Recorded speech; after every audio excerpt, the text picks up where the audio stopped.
It's difficult for many Albertans to grasp the size and scope of flooding across southern areas of our province. Some experts estimate cleanup and recovery could cost upwards of $5 billion and take as long as 10 years to complete. With a disaster of this magnitude, where do Albertans even begin the rebuilding process? How do we choose how resources, volunteers, and money are distributed? And for individual Albertans who want to help, how do you choose the best way to spend your charity dollars? And how do you track the good those dollars do? And joining us this evening, Ed Wendlandt, President of Emergency Response Management Consulting. Good evening. And in Calgary, Gina Rothstein, Professional Philanthropy Advisor and founder of Dexterity Consulting, a philanthropic brokerage firm. Good evening, folks. Welcome to Alberta Primetime. Good to see you both. Thank you. Hello.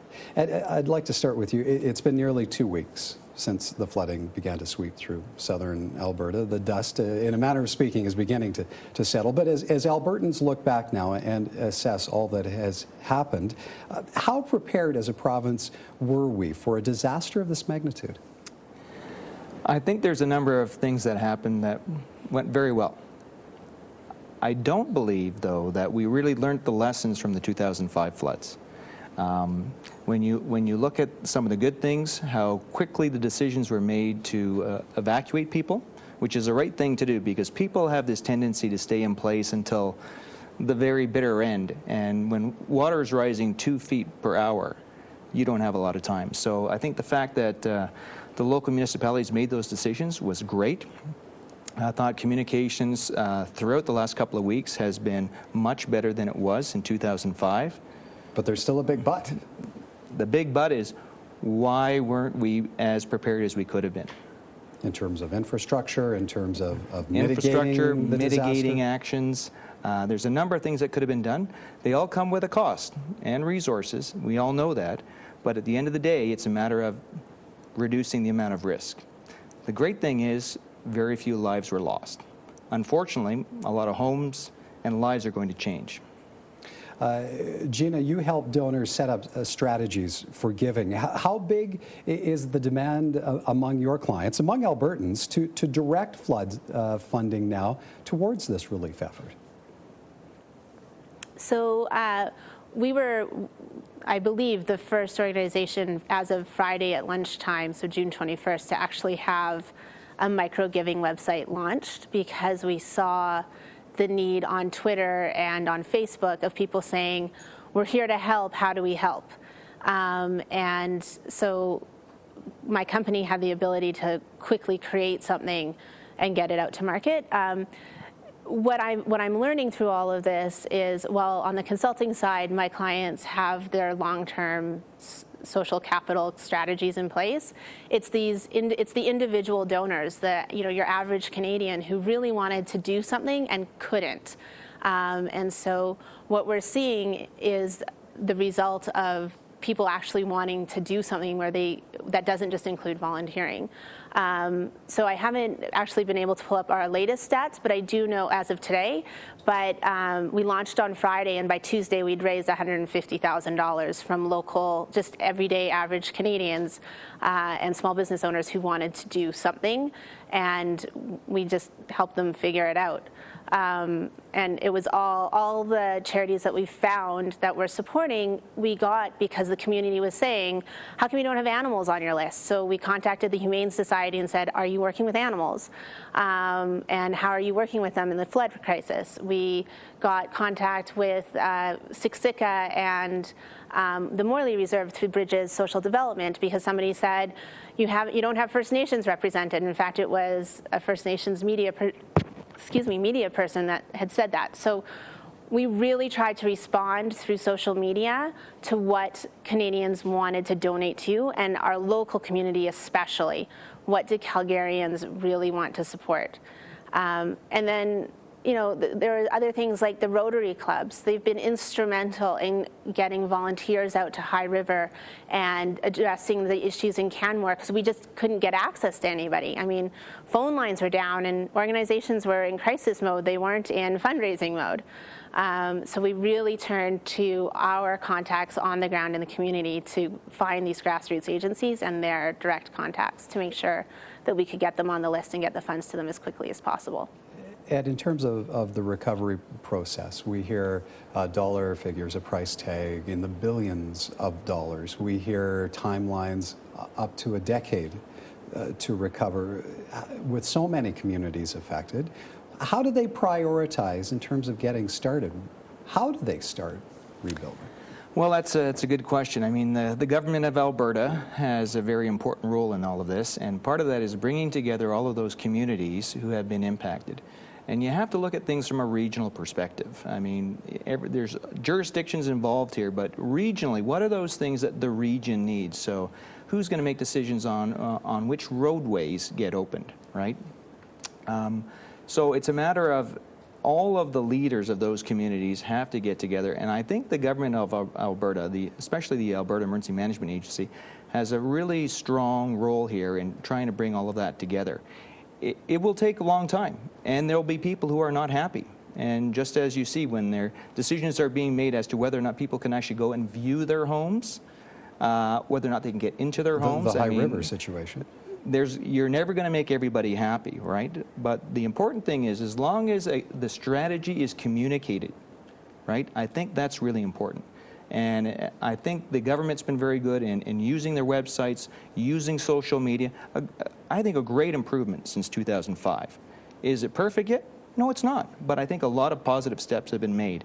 And I think some of that volunteer management and donation management, you know, we were even asked a lot of questions, and we didn't even know where should we direct people. So, you know, we could have pointed people to Gina's website. You know, but it's trying to find out where all of this information resides. That's really the struggle. Yeah. There's so much information, you know, and it's almost information overload. It is. So where should we all be going, right? And we try to point people towards municipalities because there's an obligation as leaders of their community to make sure that they have the focal point as far as providing information to their citizens. Gina, with so much to be done and the need so great, as an Albertan, if you're giving to this, how do you know that your dollars are getting spent in the best possible way? So in the case of the crisis, it's a different approach to strategic philanthropy than if you were looking at a long-term project. With regards to the crisis, it's just a matter of asking questions. And one of the things that we did was, again, we turned to social media because we needed to get answers really, really quickly. So we contacted, like I said, the Humane Society, for example, when a Calgarian said, I have an animal that I need to drop off, where do I take him? And who's helping out in this space? So we contacted the Humane Society via Twitter to find out what is the best process for this. For the long-term planning, I mean, there's roles that different organizations play. So the Red Cross is a great organization when it comes to the long-term deployment. I don't know what the long-term count is, like if it's 10 years or 3 years, but the Red Cross's mandate is to actually get funds out to the community via government bodies primarily, and then community agencies secondarily. So they're there for the long haul. You just have to look at what's happening with the Sylvan Lake fires to know the role that Red Cross is playing in Alberta. With regards to the grassroots organizations, the perspective that we've taken is these are organizations that we've got on our list that don't have the manpower to do these long-term ongoing fundraising processes. For example, I had a conversation this morning with EMS, and there's only 2 people that run the EMS Foundation, and they don't get any government funding. And so it's up to the community to be supporting them now, because they've got a long road to hoe over the next several months, if not few years. And it's the same thing with all those organizations. So the first thing is really just what are they doing and how are they doing it, and then understanding where they fit in that continuum. If they're a long-term deployment organization or if they're an emergency crisis organization, and how they'll be using those funds. Ed, what's a lot of the organizations. Please go ahead and finish. No, go ahead. All right.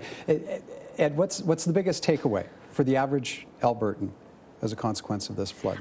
What, Ed, do we need to walk away with this? Well, you know, everyone has talked about in the past about the 72-hour preparedness kit. And I think a lot of people, if this hasn't hit home, it certainly should hit home now. But, you know, you would be surprised if you went on the street and you asked people, how prepared are you? Do you think something like this could happen? There's still a number of people who are non-believers. Oh, that could never happen here. Natural disasters, we don't know where they're going to occur. And the challenge that we're seeing right now is the climate appears to be changing. Whether it's from global warming or not, I couldn't tell you, but we do recognize that there has been a change. The severity and where we're seeing some of these large natural type disasters has been changing. Gina, a quick final question to you. We're almost out of time here, but we see all these huge corporate donations. I believe it's Suncor talking about a plan worth $1.5 million. A lot of other corporations throwing $100,000 or more at the relief effort. If you're another organization that relies on funding and funding that is non-flood related, how worried should you be looking down the road? I don't think that the flood funding is going to impact annual giving. Every year there's a crisis somewhere in the world, and we all manage to do our holiday giving.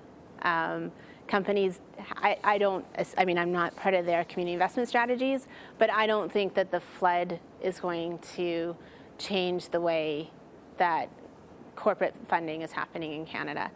And I think that at the end of the day, as long as people are asking questions, who's your leadership and what is your organization doing and what is the time commitment for these dollars hitting the ground and how are you getting those programs executed and who are you partnering with to get those programs executed, that's really what's going to be driving the funding questions. It's not going to be, well, Suncor gave $150,000 this past week, or Encana gave $1 million to Red Cross, so they're not going to do their funding this year. I don't see that happening. Well, folks, I wish we had more time. Great discussion, great insight. Thank you very kindly. Thank you. Ed Wendlandt is President of Emergency Response Management Consulting, and Gina Rothstein, a professional philanthropy advisor and founder of Dexterity Consulting, a philanthropic brokerage firm.